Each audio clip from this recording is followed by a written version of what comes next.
we've been here about 12 years. We left a church that was no longer a Bible preaching church. We needed to hear from the Bible on Sundays. We went to several churches before we came here, and we knew right away that this was the one that we wanted. We loved the people.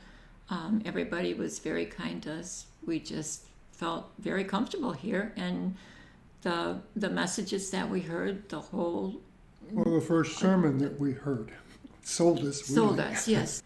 And just the caring, loving atmosphere of everyone, the kindness, and I love that. It's just, it makes me feel at home, like this is my home.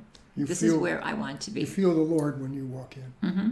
The Lord's presence is definitely in this church. Before we came here, I felt as though I was only a Sunday Christian. I did not have prayer. You prayed in church. You might have sent up a prayer once in a while, but basically once you left church, you didn't do it. But once we got here, that all changed. It was a change. It changed our lives. Redeemer changed our lives. It literally changed our lives. It did. And this church had that effect on us, to where we began to pray every day. Pray in the morning, pray at night, pray during the day, whenever we could do that. I learned that prayer centers your life right away. Every morning, it's the time to do it, the first thing. And I hope that gets across to people, because they'll find the difference if they do that, if they make that the first thing in the morning to do. It centers your day, and it keeps you on the right track, okay? To me, it starts me out with a peaceful feeling. We do our devotions every morning and every evening, and I get this peace every time I pray and every time I read my Bible. That just carries me through the day.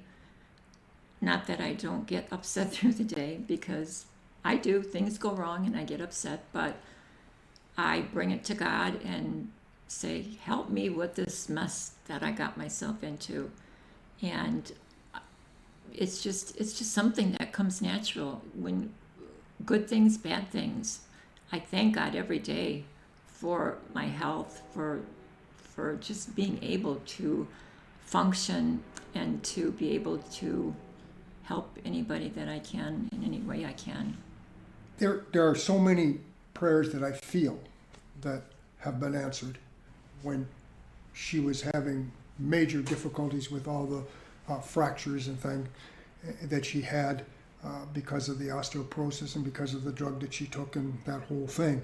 And I really felt as though she would never be out of a wheelchair. And we prayed. I prayed excessively. I prayed constantly for her, and even the church prayed for her. As well as I did. And look at her today. Here she is. And so it's an answer to a prayer. I will never. I know that, and I know that there are many ways in which the Lord has answered my prayers. And I could go on, but that's one that is really major to me. We are just so blessed. God has given us so many blessings, and we want this church to be as blessed as what we are. Right, exactly. In the 60s, 98% of the people believed in God. Now it's 81%. And it's only 16% of our younger ones from 18 to 29. That's stunning. And out of the 81%, half feel as though their prayers are not heard and answered. They don't believe in prayer. So half of that's stunning. And that has to change. And it has to start somewhere.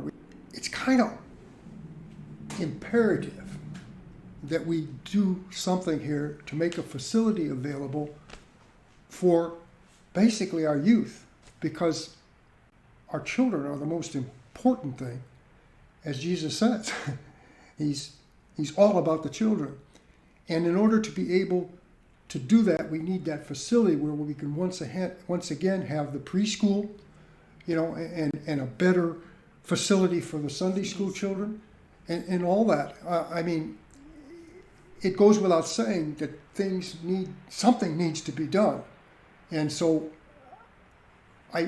we pray about it. We pray that this will be able to happen, and it also will pull this congregation together and give them something that they can work united on, which will also be a plus. And hopefully the rest of the community will see what we have. And who knows, maybe they'll bring their children here. You have to start when they're young. You can't wait until it will grow our teens. congregation. The feeling that. is that it will do that. It will grow our congregation. I would love to see this facility that's out there. It's there operating. We've got, a preschool that is full of kids, because all those they're potential people for our congregation as they grow up and they grow older. I mean, over that period of time, I would wish that we would be bursting at the seams at that time. God is bigger than this project. Right. He's in control. Always. And that's what I always believe in my heart, that no matter what, God is in control of my life. And He is in control of everyone's life. We just have to pray and have faith and believe that whatever happens, it is God's will. We have a group of people right now that are so giving. And to think that would be expanded. To have that expanded, I would love to see just the church grow all around. And that's what I'll be praying for.